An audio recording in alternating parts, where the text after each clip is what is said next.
우리 예수님께서는 33년이라는 인생을 사셨죠. 그 33년의 생애 속에서 30년은 그냥 우리들과 똑같이 그 평범한 인생을 사셨어요. 예수님은 목수의 아들로 자랐습니다. 그래서 목수가 됐습니다.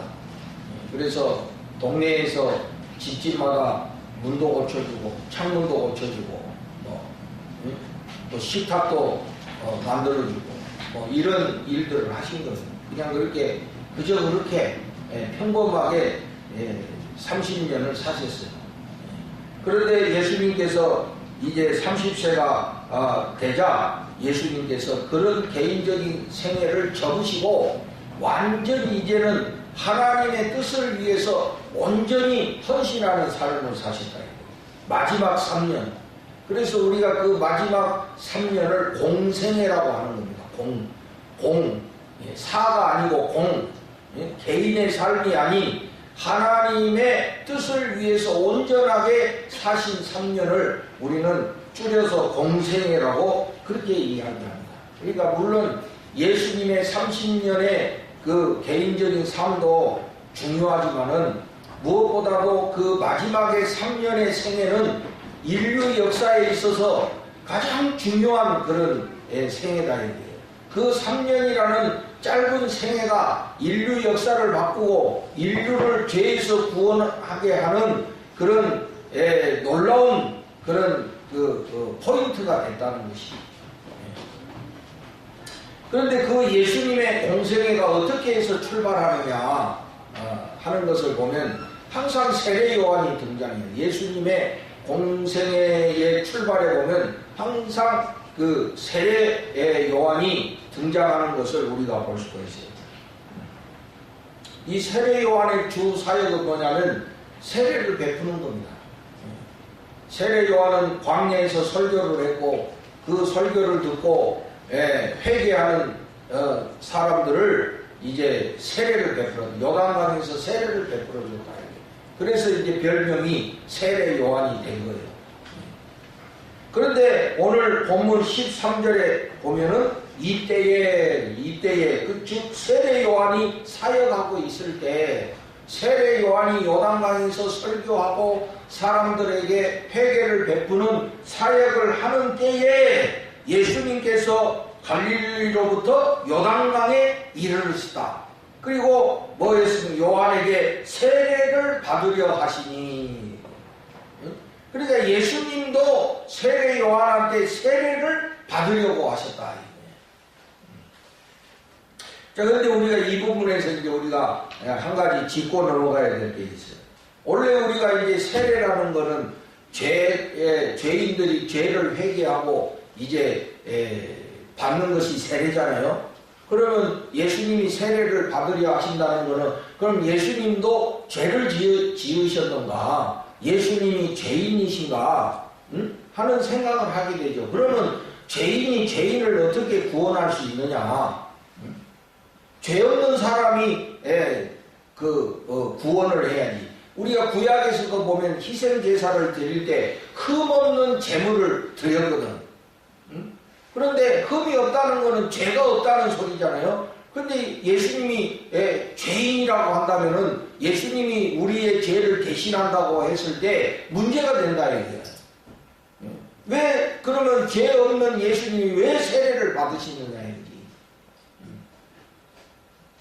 자, 우리 예수님은 죄가 없는 분이시다 라고 성경은 분명히 우리에게 말해주고 있어요. 그래서 여기서 혼동이 돼요. 왜 죄가 없으신 분이 세례를 받으시려고 하시는가? 자, 우리 성경 몇 구절 찾아보겠습니다. 히브리서 4장 15절. 히브리서 4장 15절.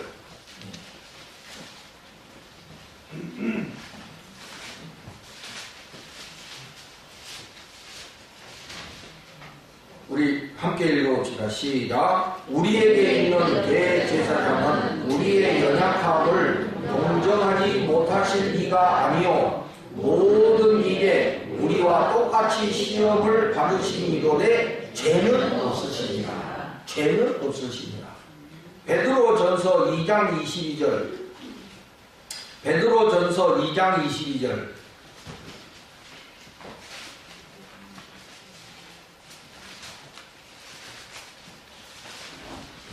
다 같이 시작. 그는 죄를 범하지 아니하시고 그 입에 거짓도 없으시며. 그는 죄를 범하지 아니하시고. 자, 하나 더. 고린도후서 5장 21절. 고린도후서 5장 21절.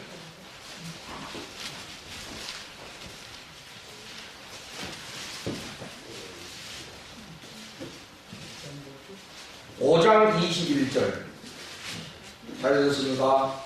다같이 시작. 하나님이 죄를 알지도 못하신 이를 우리를 대신하여 죄로 삼으신 것은 우리로 하여금 그 안에서 하나님의 의가 되게 하려 하십니다. 이 성경에는 예수님이 죄가 없으시다고 말씀하고 있잖아요. 예수님은 죄를 범하시지 않았다는 거잖아요. 그래서 이게 이제 신학적으로 어떤 사람들은 이것 가지고 막 논쟁을 해. 그럼 예수님이 죄가 없으시다고 그랬는데, 그러면 예수님이 인간의 몸을 입고 이 세상에 오셨는데 어떻게 인간의 몸을 입고 온 사람이 어떻게 죄가 없을 수 있느냐. 모든 인간은 죄인인데, 막 그거 가지고 논쟁하는 사람이. 여러분, 우리가 죄라는 것이요, 유혹을 받아서 죄를 짓게 되는 거잖아요. 그래서 우리가 모든 인간은 죄성을 가지고 있어요. 모든 인간은 죄성을 다 가지고 있다. 아무리 갓 태어난 아이라 하더라도, 천사 같은 그 아이라 할지라도 그 속에는 죄성을 갖고 있어요. 죄성을. 근데 문제는 이것이 이제 행동으로 나타나느냐 안 나타나느냐가 이제 중요해요. 그러니까 우리가 쉽게 이야기하면 유혹을 받아서, 지영아, 유혹을 받아서, 모든 인간은 약하기 때문에 유혹을 받아. 그러나 그 유혹에 넘어가느냐 안 넘어가느냐에 따라서 달라지는 것이에요. 유혹은 받지만 그 유혹을 물리치면 우리는 죄를 안 짓는 것이 되잖아요. 그러나 그 유혹을 받아서 그 유혹에 넘어지면 죄를 짓게 되는 것이다. 그런 의미에서 예수님은 죄를 범하지 아니하시고 죄가 없는 분이시다. 흠없는 재물이시다. 그런데 그런 분이 왜 세례를 받으려고 하셨느냐. 뭘 회개할 게 있다고 세례를 받으시려고 했는가. 자, 그 다음에 15절 봅시다. 마태복음 본문으로 돌아와서 15절 다 같이 읽어봅시다. 15절을 다 같이 읽어봅시다. 시작. 예수께서 대답하여 이르시되 이제 허락하라. 우리가 이와 같이 하여 모든 의를 이루는 것이 합당하니라 하시니 이에 요한이 허락하는지라. 이 세례 요한이 처음에는 선생님께서 왜 같은 분께서 세례를 받으시려고 합니까? 이렇게 사양을 했다 이거예요. 그러니까 예수님이 하시는 말씀이 뭐냐면 우리가 이와 같이 하여 모든 의를 이루는 것이 합당하다. 모든 이 의를 이루는 것이 합당하니라. 이렇게 하는 것이 옳다 이런 뜻이거든요. 무엇이 옳다는 거예요. 무엇이. 여러분 이제 잘 들으시기 바랍니다. 예수님이 세례 요한에게 세례를 받으신 그 이유가 죄가 있어서 회개하고 세례를 받으시려고 하는 것이 아니라 예수님이 죄가 있어서 세례를 받으시려고 하는 게 아니에요. 그러나 이렇게 하는 것이 합당하다, 이렇게 하는 것이 옳다라고 하신 그 예수님의 그 진정한 뜻이 무엇인가 하는 것을 우리가 이제 알아야 되는데, 여러분 세례 요한이 주로 무슨 설교를 했죠?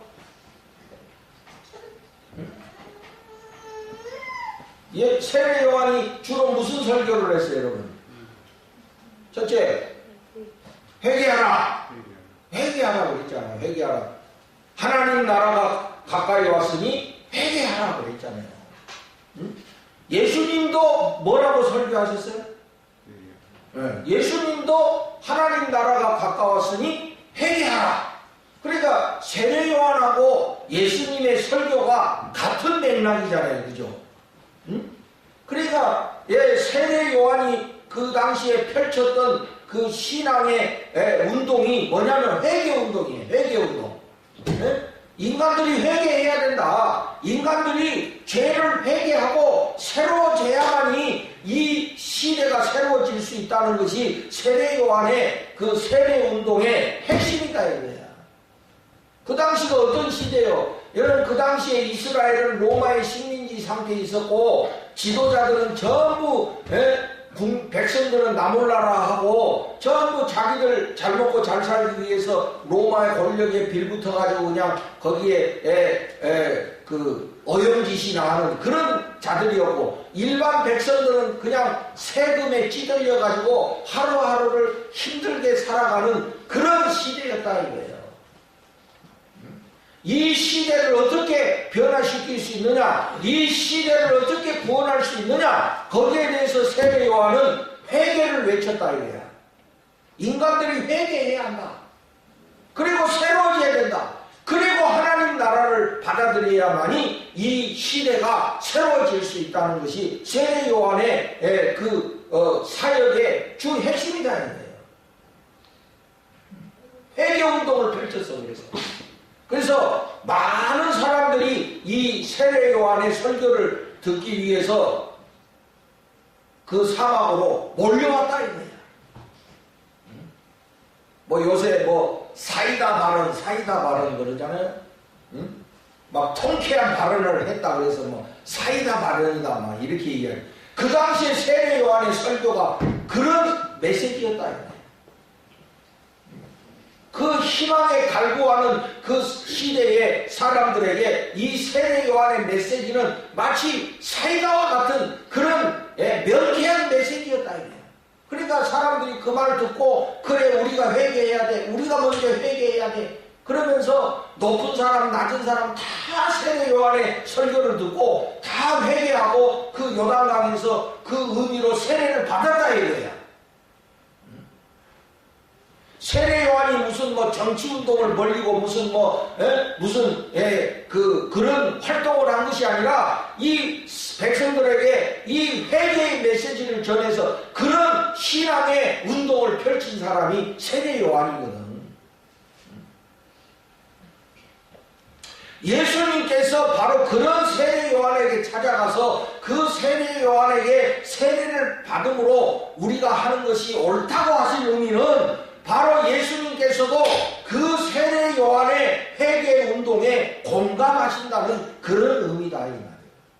나도 너의 그 사역에 공감한다. 나도 너의 사역에 일치를 이룬다 하는 의미에서 하신 그런 말씀이다. 그런 의미에서 세례 요한은 예수님의 길을 준비한 자이고 예수님은 그 세례 요한이 준비해 놓은 길을 통해서 오신 메시아가 되신다 이 말이에요. 할렐루야. 그래서 세례 요한은 주의 길을 예비하는 사람, 예비하는 선구자 라고 한다면은 예수님은 세례 요한이 닦아놓은 그 길로 오신 인류의 메시아 이렇게 말할 수 있어요. 그런 의미에서 모든 의를 우리가 이와 같이 하여 모든 의를 이루는 것이 합당하니라 이 말씀의 뜻이 바로 그런 의미다. 그래서 예수님께서도 회개의 메시지를 전하셨다. 하나님 나라가 가까웠으니 회개하라, 회개하라. 예수님이 무슨 뭐 정치운동하고 다니시기 아니거든. 요새 보면은 막 목사님들이 정치판에 뛰어들어가지고 무슨 당 무슨 비상대책위원회도 하고 무슨 또 국민 화해 무슨 위원장도 하고 이래요.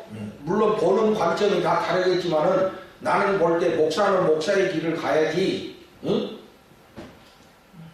그 목사가 거기 들어가가지고 결코 좋은 결과는 그 사람이 하는 것이 옳으냐 그르냐를 나는 따지기 이전에 목사의 길은 뭐냐? 하나님의 말씀을 증거하고 하나님의 종으로서 살아가는 것이 목사의 길이지 정치판에 뛰어드는 건 아니다. 물론 우리가 정치에 대해서 말할 수 있고 정치에 대해서는 하나님의 메시지를 전할 수 있지만 직접 그 판에 들어가 가지고 하는 것은 목사의 길은 아니라고 이렇게 생각합니다. 절대 좋은 개인의 인생에도 결코 좋은 결과는 안 올 거라고 생각합니다. 예수님이나 세례 요한이 회개운동을 펼치면서 무슨 정치적인 그런 행동을 하신 분들이 아니다 이게. 예수님과 세례 요한의 핵심은 인간들을 향해서 죄를 알게 하고 그 죄를 깨닫게 하고 그 죄에서 돌아서야 된다는 것을 말씀하신 겁니다. 오늘 이 시대도 마찬가지입니다. 오늘 이 시대에 목사와 교회가 이 사회를 향해서 뭘 외쳐야 됩니까?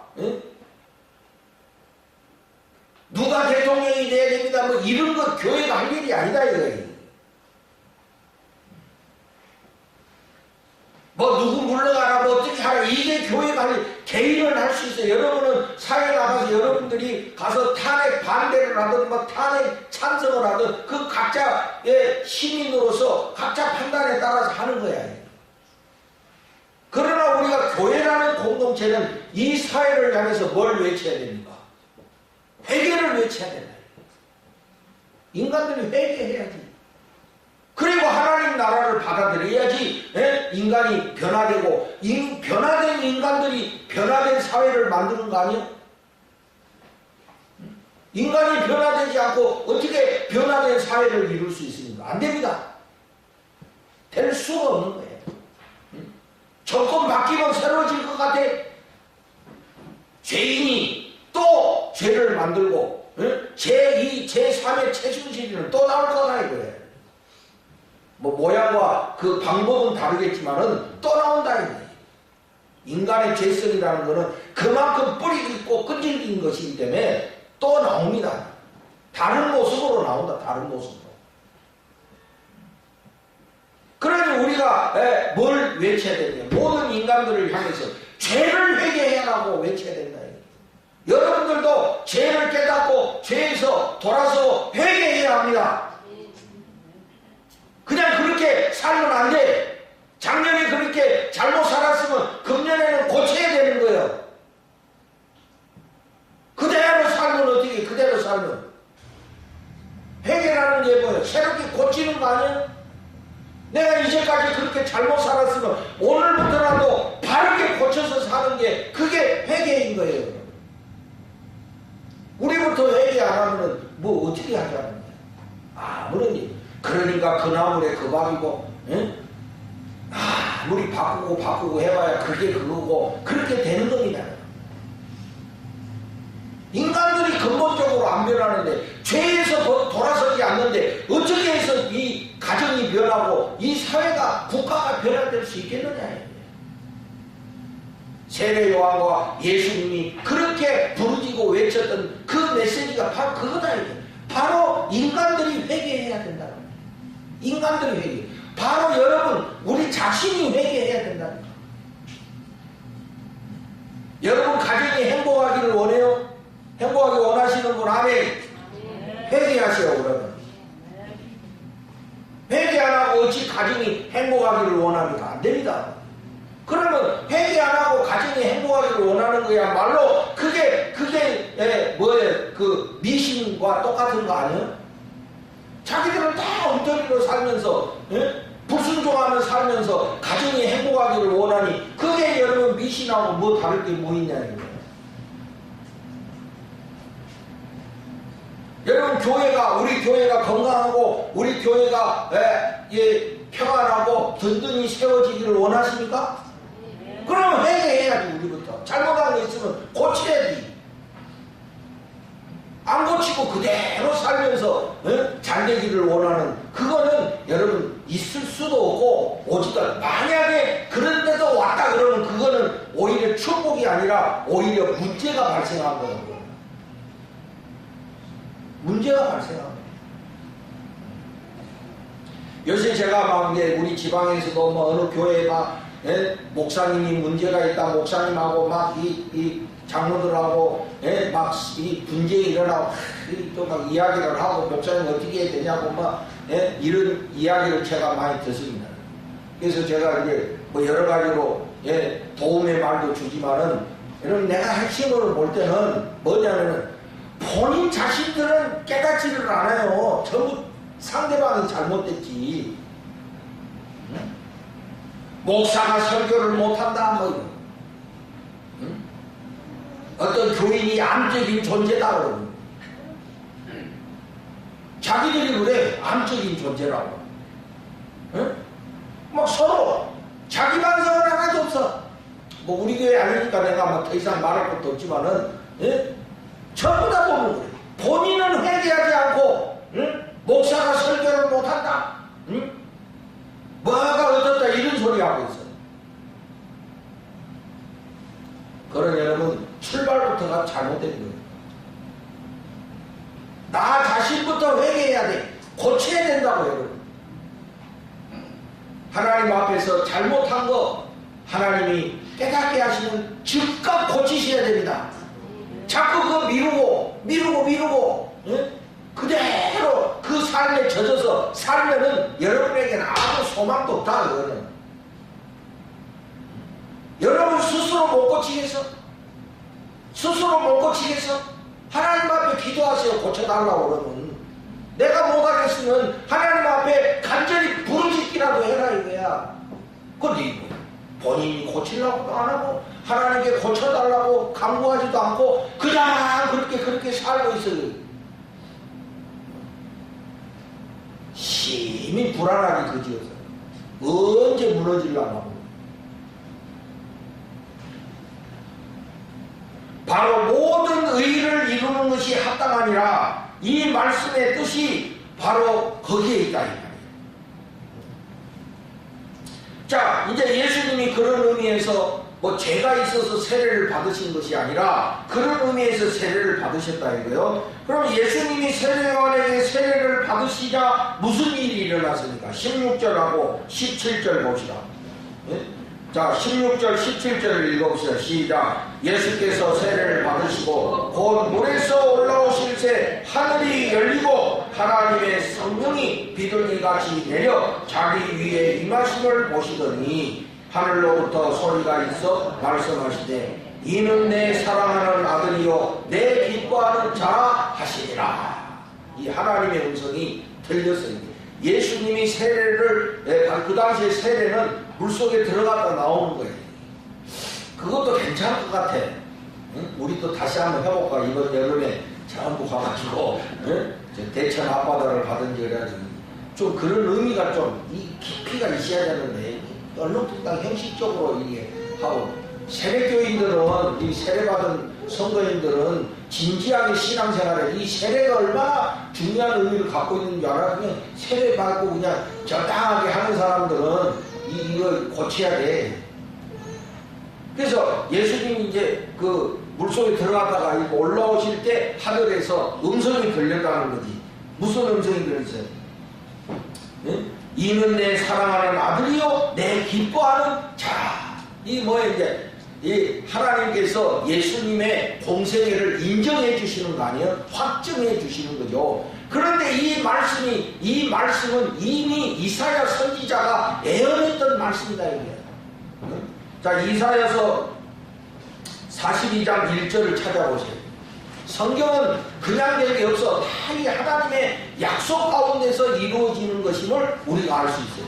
할렐루야. 저도 그냥 되는 게 없어. 다 하나님의 약속이 이루어지는 거예요. 자, 이사야 42장 1절.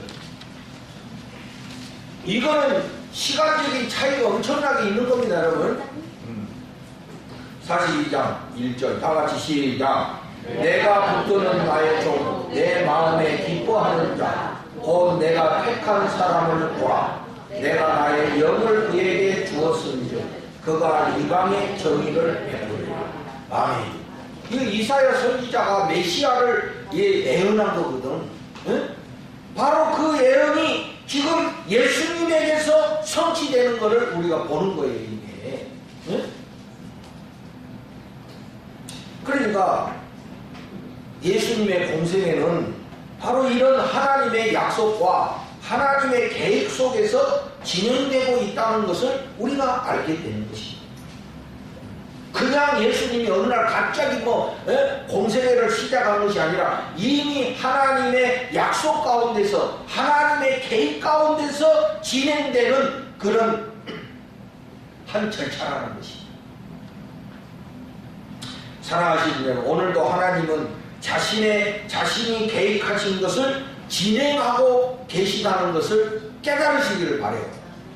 우리가 볼 때는 이게 우연인 것 같고 우리가 볼 때는 이게 그냥 되는 것 같지만은 그 배후의 모든 것이 하나님의 약속과 하나님의 섭리와 하나님의 계획 속에서 이루어지고 있다는 것이지. 쉽게 말하면 오늘 여러분과 내가 여기에 이렇게 하나의 공동체를 이루어서 우리가 하나님을 사랑하며 하나님의 말씀 가운데 살아가고 있는 이 사실이 우연이 아니라 이미 하나님의 약속되어진 그 계획과 섭리 속에서 진행되어진 한 절차라는 사실이다 이 말이야.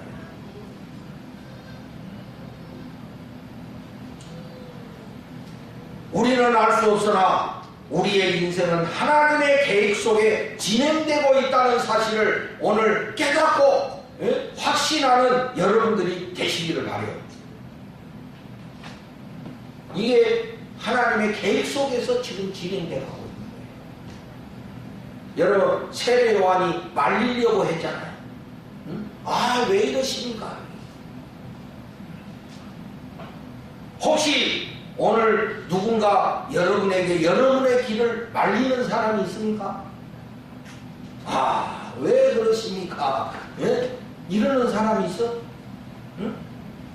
왜 그 길을 가시려고 합니까? 이렇게 여러분의 길을 가로막는 사람이 있어? 예? 그럴 때 여러분은 사람의 말에 귀 기울이지 말고 하나님의 뜻과 하나님의 약속과 하나님의 섭리를 믿고 그 길을 가라 이 말이에요. 사람의 말에 흔들리면 안 된다. 우리 젊은 여러분, 젊은이들, 청소년들, 응? 세상에 우왕좌왕하고 부안해동하고 이 사람이 이렇게 가니까 이렇게 가고 저 사람이 저렇게 가니까 저렇게 가고 시대가 그러니까 그렇게 가고 이게 아니라 그렇게 사람들 주변 사람들의 말을 따라서 포기하고 가고 이런 것이 아니라 하나님의 뜻을 따라 가라 이거예요. 하나님의 뜻을 따라 이렇게 하는 것이 합당하니라. 이게 뭐야? 하나님의 계획 속에서 하나님의 섭리에 따라가는 것이 합당한 일이다 이런 말씀이죠. 하나님은 그렇게 아주 신실하신 분이에요. 약속하시고 그 약속을 이루어 가시고 그 약속을 성취하기 위해서 오늘도 계획하시고 섭리하시는 하나님이시다 이거예요. 예수님의 공생애가 바로 그런 하나님의 계획과 하나님의 섭리 속에서 이루어지는 것이다. 그러면 오늘 우리의 인생도 마찬가지야. 여러분 인생도 마찬가지야. 여러분 인생이 우연이 아니라 이 하나님의 섭리와 하나님의 진행과 하나님의 약속 가운데서 진행되는 거니까 항상 하나님 말씀에 순종하면서 여러분의 길을 가야 된다 이 말이에요. 사람의 말에 귀 기울이지 말고 우직스럽게 하나님 말씀을 따라서 가라 이거예요. 좀 그게 믿음 아니야. 믿음이라는 게 뭐예요? 그냥 한 길 가는 게 믿음이야. 이랬다 저랬다 하는 거는 믿음이 아니에요. 그냥 하나님 믿고 남들이 다 나보고 바보라고 그러고 왜 그렇게 사냐고 해도 내가 하나님 믿고 그 길을 가는 게 여러분 그게 믿음이라니까. 노아를 보세요. 산에서 배를 만들었잖아요. 사람들이 저 늙은 이 말을 노망 들었다고 무슨 산에다가 배를 만드니 산에서 배를 만든다고 다 사람들이 비웃고 그랬지만은 그 사람들 그 비웃음이나 비판에 귀 기울이지 않고 노아는 계속해서 배를 만들었다 이거야. 왜? 하나님의 약속을 믿기 때문에. 그 나중에 어떻게 됐습니까? 노아의 말이 맞았잖아요. 그게 믿음인 거예요. 약삭빠르게 세상에 맞춰서 세상 사람들의 이 계산에 맞춰서 이리저리 이렇게 사는 건 믿음이 아니야. 그건. 누가 말린다고 해가지고 간두고 누가 하라고 한다고 해서 하고 이건 사람 말에 따라가서 사는 사람이지. 우리는 하나님의 계획 속에 살아가는 사람입니다. 하나님이 그 길을 계획하셨다면 아무리 그게 사막길이라도 하나님이 길을 내주시고 하나님이 갈 수 있도록 해주신다는 사실을 여러분 믿으시라니까. 하나님의 계획과 섭리를 믿고 가야 된다.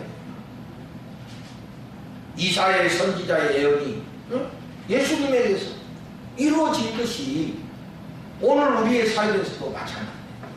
그런데 제가 볼 때는 우리 인간은 그때 몰라. 이게 하나님의 뜻이고 하나님의 섭리인 것을 몰라.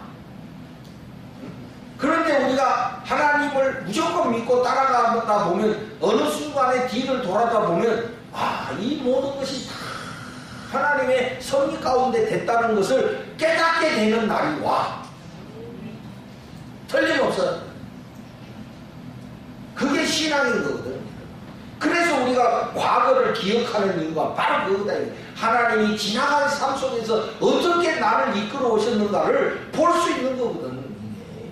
그 당시는 몰라. 지금 이게 하나님 뜻인지 인간의 뜻인지 헷갈리지만은 그러나 나는 오직 하나님만 믿습니다. 하나님 말씀대로만 살기 원합니다 하고 우리가 하나님 말씀에 귀를 기울이고 가게 되면 이거는 실수하지 않는다. 그래서 우리 사랑하는 모든 신인교회 성도님들도 하나님의 섭리와 하나님의 계획을 믿으시고 늘 하나님께 초점을 맞추고 하나님 말씀에 귀를 기울이고 순종하며 살아가는 여러분 되시기를 주의 이름으로 축복을 드립니다.